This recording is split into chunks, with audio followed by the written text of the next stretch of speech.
chers confrères. Merci d'avoir accepté notre invitation. Sans Barry, première question pour notre confrère. Chers confrères, au Sénégal, le président Macky Sall a finalement choisi son dauphin et ce choix s'est porté sur son premier ministre actuel, Amadou Ba. Globalement, comment ce choix est-il perçu de manière globale au Sénégal? Merci beaucoup, M. Barry. Merci beaucoup à l'ensemble des animateurs d'abord et des auditeurs sur vos plateformes. Un petit coucou à notre ami Cheikh Sadi Boundoy et à l'ensemble des confrères guinéens en ce moment. Comme vous l'avez dit, le choix du président Macky Sall porté sur le Premier ministre Amadou Ba a été diversement apprécié dans le landerneau politique sénégalais. Si d'aucuns pensent que c'est un choix naturel parce qu'Amadou Ba est vu comme un peu le géniteur entre guillemets du PSE, le plan Sénégal émergent qui est le référentiel unique des politiques publiques du pays depuis 2014, donc depuis une bonne décennie. Quand on voit Amadou Ba comme ça, les gens pensent que c'est un choix naturel pour un tout petit peu continuer les grands projets de l'État. Mais d'aucuns voient dans ce choix parce que si une bonne partie des Sénégalais rejettent la politique de Macky Sall et quand on s'identifie à Macky Sall, ça peut être aussi un handicap. C'est pas forcément qu'on est un tout petit peu la tête pensante du plan Sénégal émergent. On a eu à conduire des ministères très importants comme l'économie, le plan, la coopération internationale, les affaires étrangères et devenir Premier ministre et dire que logiquement c'est lui le candidat et que c'est forcément bon pour la présidentielle, bon pour le cheval gagnant de la coalition Benno Bokk Yakaar. En tout cas, c'est un peu difficile en ce moment au Sénégal de dire que tout de suite Amadou Ba va gagner ou va perdre. Parce qu'il y a des références en matière électorale. C'est vrai, en 2014, Amadou Ba était au Parcelles Assainies. Il venait juste d'adhérer à l'APR, le parti au pouvoir, l'Alliance pour la République. C'est en 2014 qu'il est venu. C'est d'ailleurs là où on a des problèmes au niveau interne. Parce que l'APR a été créée en 2008. Il y a ceux qui se considèrent comme des membres APR de premier lait, de pur jus, qui étaient là dès le début, des membres fondateurs dans les années de Braise où Macky Sall a été défenestré. On pense à Ali Ndiaye, on pense à Feu, Aline Badara Cissé, à Bandia et tant d'autres qui étaient là quand Macky Sall avait des bisbilles avec le pouvoir, avec le régime d'Abdoulaye Wade. Amadou Ba n'était pas là. Il est venu bien après parce qu'il était avec le système en étant le directeur général de cette gigantesque structure que sont les impôts et les domaines au Sénégal. Pendant presque 10 ans, il a été là-bas dans différentes strates jusqu'à diriger la haute structure. Donc en 2014, en rejoignant l'APR, les gens disent que Amadou Ba n'est pas un membre de l'APR de première heure. Donc il n'est pas légitime. C'est pourquoi depuis 2 jours, depuis le 9, il a été choisi. On est le 12 aujourd'hui. Il n'y a pas encore un communiqué officiel de l'APR, en tout cas du parti, pour dire qu'on est pour le choix d'Amadou Ba, ainsi de suite. Des partis satellitaires, membres de la grande coalition Benno Bokk Yakaar, et quelques personnalités éparses, ça et là, soutiennent ce choix de Macky Sall et le cautionnent. Mais l'APR pur jus n'a pas encore réagi. Et il y a des bisbilles. Ali Ndiaye, certainement, ça fait partie du débat, qui était l'actuel ministre de l'Agriculture et de la Souveraineté alimentaire, a décidé tout bonnement de démissionner du gouvernement parce qu'il n'est pas d'accord avec ce choix. Lui qui est membre fondateur de l'APR, l'un des premiers compagnons de Macky Sall dans cette aventure de création de l'APR. Aujourd'hui même, au moment où je vous parle, un autre membre fondateur de l'APR qui est Mamboy Diao, actuel maire de Kolda, l'une des régions du Sud, et qui dirige la très juteuse caisse de dépôt et de consignation, là où justement où on récupère les cautions et tout ça. Il vient d'être limogé parce que quelques minutes avant, il a déclaré sa candidature, donc il n'a pas souhaité accompagner Amadou Ba dans cette aventure de Benno Bokk Yakaar. pour vous dire qu'il y a des bisbilles internes au niveau de l'APR. Au sein même de la coalition présidentielle, il y a beaucoup de problèmes et il y a une incertitude autour du principal candidat de l'opposition, avec tout ce que vous savez autour d'Ousmane Sonko et ses partisans. Ah, alors, vous nous dites qu'en gros, il y a des problèmes même au sein de l'APR par rapport au choix d'Amadou Ba. Est-ce que vous avez une idée des conditions dans lesquelles il a été choisi? Est-ce qu'il y a eu un travail de sensibilisation? Il y a eu des rencontres pour essayer de trouver un consensus? Ou bien Macky a voulu tout simplement l'imposer à la coalition? Voilà, merci beaucoup M. Barry pour cette question pertinente. D'abord, pour rappeler que la coalition Benno Bokk Yakaar, il faut quand même le dire, c'est une coalition qui a été là dans la durée depuis une douzaine d'années même. C'est la première fois quand même au Sénégal qu'on voit une coalition politique qui survive à tant de moments électoraux. Et ça a été intéressant. Sur la base de ça, Macky Sall avait confié à Moustapha Niasse, président de l'Assemblée nationale, l'ancien président de l'Assemblée nationale, Moustapha Niasse qui dirige l'AFP, un parti membre de la coalition Benno Bokk Yakaar, de faire une sorte d'audition des potentiels candidats à la candidature pour la majorité présidentielle. Il y avait Aly Ngouille Ndiaye qui s'est dégagé, le ministre démissionnaire, il y avait Mame Boye Diao, il y avait Abdoulaye Daouda Diallo, l'actuel président du Conseil économique, social et environnemental, il y avait naturellement Amadou Ba et peut-être même tant d'autres. Moustapha Niasse les a vus, on les a entendus, ils ont présenté peut-être leur projet, ainsi de suite. Sur la base peut-être de ça, de cette écoute, de cette audition, pour ne pas dire de cet examen, voilà, que la délibération, parce que la presse même avait parlé de délibération, la délibération de dimanche dernier. On parlait carrément de délibération. C'est ce même Moustapha Niasse, dans son costume de président du jury, voilà, c'est ça la métaphore, et qui a lu le discours de Macky Sall, discours dans lequel on a énuméré les raisons pour lesquelles le choix d'Amadou Ba a été fait. Et ces raisons-là, justement, c'était le mieux placé, quelqu'un qui a le meilleur profil pour continuer les projets engagés par le président Macky Sall dans le cadre du plan Sénégal émergent, seul référentiel des politiques publiques au Sénégal, et dont Amadou Ba a été le géniteur. Vous vous rappelez le club de Paris en 2014, où Amadou Ba a été là-bas. Au finish, après avoir rencontré les partenaires techniques et financiers du monde, ils ont eu plus de 8 000 milliards à l'époque, ainsi de suite. Ça a été un très grand gain dans la politique publique et ça a démarré avec le TER, le train express régional, avec le BRT, avec beaucoup de politiques publiques, avec le stade Maître Abdoulaye Wade, ce joyau-là, avec beaucoup d'autres choses qui sont là et qui sont en train de transfigurer Dakar, de le changer complètement et quelques régions de l'intérieur du pays.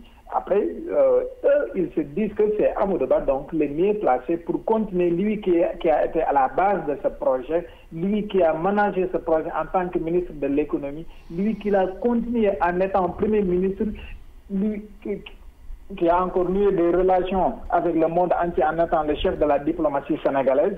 C'est véritablement un choix naturel pour Moustapha Niasse, pour Macky Sall. Et il est en train d'auditionner, en ce moment même où je vous parle, Macky Sall est en train de voir Abdoulaye Boun Abdallah Dionne, qui a été ancien Premier ministre, qui était candidat à la candidature, pour le convaincre de ne pas se présenter, pour le convaincre de s'aligner à la candidature de Benno Bokk Yakaar. Il a même reçu hier l'actuel président du Conseil économique et social et environnemental, Abdoulaye Daouda Diallo, lui-même aussi pour le convaincre à rester, mais malheureusement il n'a pas pu le faire avec Aly Ngouille Ndiaye, qui a démissionné du gouvernement, avec Mame Boye Diao, qui vient d'être limogé de son poste de directeur de la Caisse de dépôt et de consignation, et peut-être ça va continuer dans la coalition et ça peut être un risque. Ça peut fragiliser la majorité présidentielle. Et pour le moment, pour vous dire, mes amis guinéens, à Dakar, le pouvoir est complètement dans la rue et n'importe qui peut le ramasser en 2024. Alors, vous l'avez dit tout à l'heure, certains reprochent à Amadou Ba son déficit de légitimité, mais est-ce qu'il ne traînera pas aussi la perception que les Sénégalais ont du bilan de Macky Sall, avec notamment tout le débat autour de l'éventuel troisième mandat? Ça sera dire, j'ai un peu, je ne vous ai pas entendu la fin de la question. Si je dis, si vous me suivez? Oui, allez-y. Non, je dis, est-ce qu'au-delà du déficit de légitimité que certains de ses concurrents lui reprochent, est-ce qu'il ne traîne pas aussi le boulet de la perception que les Sénégalais ont du bilan de Macky Sall, notamment par rapport au débat relatif à l'éventuel troisième mandat? Absolument. C'est vraiment ça. C'est ça où je dis que c'est un couteau à double tranchant. Ça dit, si Amadou Ba s'identifie à Macky Sall, ça dit, il est le responsable de ce passif sur le terrain de la bonne gouvernance. On sait que ce soit du côté de la justice, du côté de la gestion de beaucoup de dossiers publics, je pense que Amadou Ba sera le réceptacle de tout cela et ça peut être un lourd handicap, un lourd passif pour sa marche vers le palais présidentiel. Et effectivement, même en s'identifiant à Macky Sall, en étant à côté de Macky Sall, en étant l'ombre de Macky Sall pour dire les choses, ça peut être quelque chose de très, très handicapant pour lui, pour sa candidature.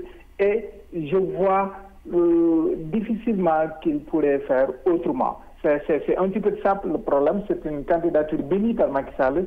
C'est une candidature de Macky Sall. Et Macky Sall, juste après la désignation d'Amadou Ba, qu'est-ce qu'il a dit? Il a lâché quelques mots pour dire que la victoire est à portée de main. Il serait à ses côtés. Il battrait campagne. Il y en a même qui disent qu'il pourrait être le directeur des campagnes. On n'en est pas encore là. Mais il pourrait le faire ainsi de suite. Donc, espérons que la force d'Amadou Ba aussi, il faut le dire, c'est un peu Dakar. Et là, ce qu'on appelle un bastion électoral dans la capitale. La capitale sénégalaise, c'est près de 40% de l'électorat national. Quand votre base se trouve à Dakar, aujourd'hui, les anciens présidents, personne n'habite Dakar. Aujourd'hui, Dakar se dit, il est temps, bon, je m'excuse de se dire que ce n'est pas un régionalisme ou un communautarisme, mais les gens se disent Senghor, c'est du Joal, Abdou Diouf habitait son Louga, Abdoulaye Wade c'est de Kébémer, Macky Sall c'est Fatick. Il nous faut aujourd'hui un Khalifa Sall, un Dakarois pour Suisse, il nous faut un Amadou Ba qui est né à Dakar, grandi à Dakar, ainsi de suite, quoi. Les Dakarois sont en train de se rédifier. En tout cas, il y a certains Dakarois qui se disent ça, et c'est un tout petit peu sa force. Et n'oubliez pas, en 2017, Amadou Ba dirigeait la liste de la majorité présidentielle, de la majorité présidentielle pour les élections législatives, et il avait remporté ces élections-là. En 2022, c'était Mimi Touré, donc la majorité présidentielle n'a pas gagné. En 2014 aussi, c'était Mimi Touré, Aminata Touré, l'ancienne Premier ministre, la majorité présidentielle n'a pas gagné. Lors de ces dernières élections législatives locales, c'était Abdoulaye Sarr, l'ancien ministre de la Santé, il n'avait pas gagné. Donc à chaque fois qu'Amadou Ba est mis à la tête d'une liste pour la majorité présidentielle à Dakar, la majorité présidentielle gagne. À chaque fois qu'il est mis de côté, la majorité présidentielle ne gagne pas. Ça aussi, c'est un fait pour confirmer que Dakar est une base également et c'est l'une de ses forces et que dans le nord du Sénégal, avec la communauté ainsi de suite, je pense que aussi c'est une force. Mais là, Amadou Ba devait porter le bilan, le passif de Macky Sall. Bon, sur certains... Allô? Mohamed Tidjane Ndiaye, vous êtes là? Allô? Mais je pense que l'essentiel est déjà dit. Ceci dit, merci donc à Mohamed Tidjane Ndiaye de l'agence de presse sénégalaise de passer dans cette émission. Oui, Lamine Moïmassi. Moi, je veux d'abord saluer l'indépendance des journalistes de la presse publique sénégalaise. Tenez-vous bien que c'est un journaliste de l'agence de presse du Sénégal. L'équivalent de l'AGP. Imaginez dans le même contexte, vous appelez un journaliste de l'AGP en Guinée et qu'il soit capable de vous faire un raisonnement d'abord aussi débarrassé de toute fioriture, d'une très grande objectivité comme l'a fait notre confrère de Dakar. Mais c'est impossible, c'est impossible. Il va chercher les mots, il sera dans la flagonnerie, il sera dans la dithyrambique d'ailleurs. Et c'est un peu compliqué, c'est un peu l'image. C'est ce qui veut dire que dans ce pays-là, il faut, dans tout pays d'abord, il faut travailler les ressources humaines avant toute autre chose. Avant quoi que ce soit. Avant quoi que ce soit. Et là, voilà, qu'ils en soient remerciés pour cela. Ouais. Alors, par rapport à ce qu'il a dit, et c'est vrai que vous vous souvenez, quand on était tout récemment à Dakar, on lisait les consultations avaient commencé, je le disais régulièrement dans la presse sénégalaise, que j'aimais lire tous les matins. Et donc, je présageais que c'était un peu compliqué, ça allait être très difficile de convenir à un choix, donc de trouver un choix consensuel pour cette coalition. Comme il l'a dit, c'est vrai qu'il a résisté à beaucoup d'élections et qui a résisté au temps, aux tentations. Mais il ne faut pas oublier que c'est le pouvoir. Quand le pouvoir veut que ça finisse, ça s'arrête. En Afrique, ça va s'arrêter. Il y a le pouvoir, tout de suite. Il y a le pouvoir du décret et le pouvoir de l'argent. Ouais. Et ça n'a pas changé dans beaucoup de pays, même au Sénégal. Et donc, et ce qu'il est en train de raconter, et moi j'ai peur de quelque chose, l'obsession de Macky, du fait qu'il n'a pas réussi à remplir pour un troisième mandat, son obsession de garder le pouvoir par le contrôle du pouvoir, en imposant quelqu'un, comme on a vu du côté du Niger, avec une observation, avec une analyse débarrassée de toute passion au Niger.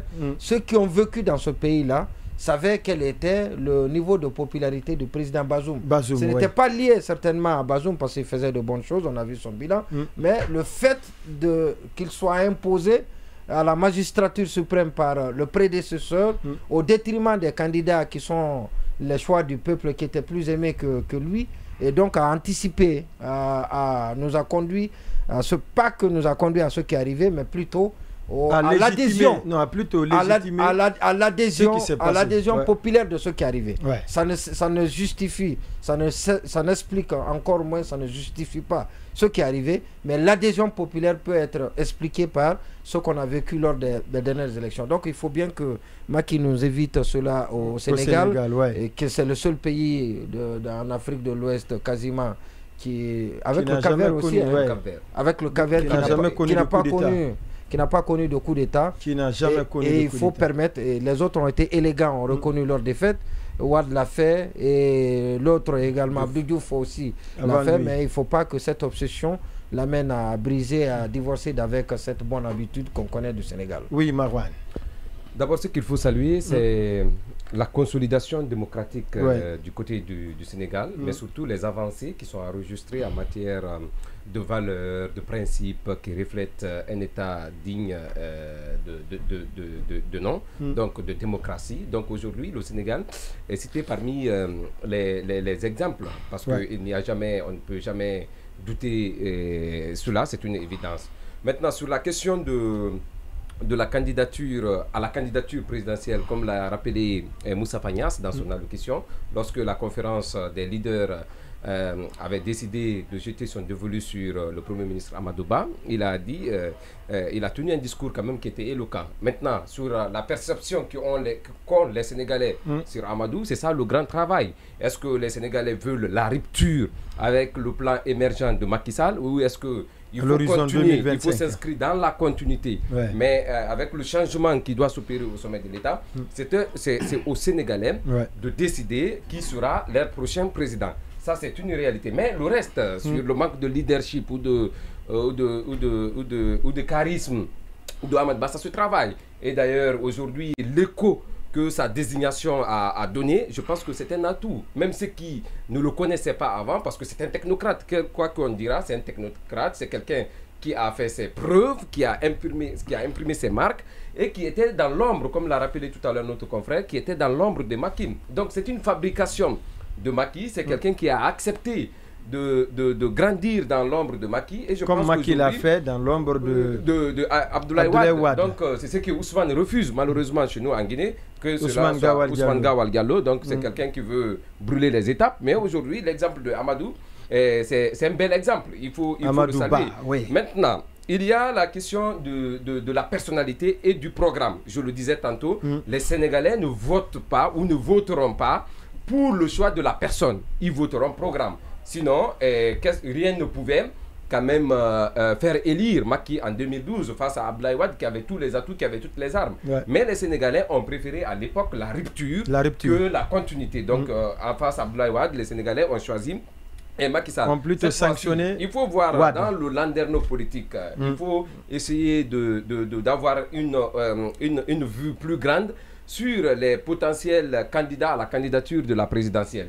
Aujourd'hui, hormis Amadou Sall et Khalifa Sall, qui est en train de revenir il est actuellement dans l'arrière-pays. Dans l'esprit des Sénégalais, est-ce qu'il y a quelqu'un dont la candidature peut peser mieux que celle de Amadou Ba dans la mouvance présidentielle? Il y en a beaucoup. Non, je parle de la mouvance présidentielle.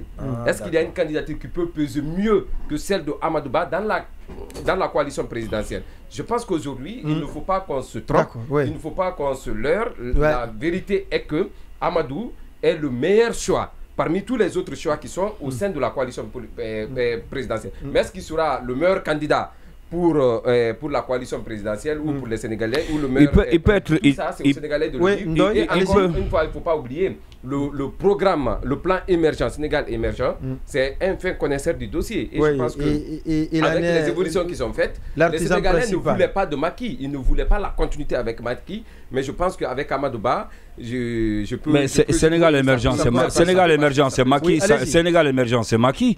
Si les Sénégalais ont voulu rompre avec Macky Sall, ça veut dire que naturellement, ils les mettent en question. S'ils décident de rompre avec... Mais on reproche beaucoup de choses dans la gestion. La corruption, ça c'est souvent révélé.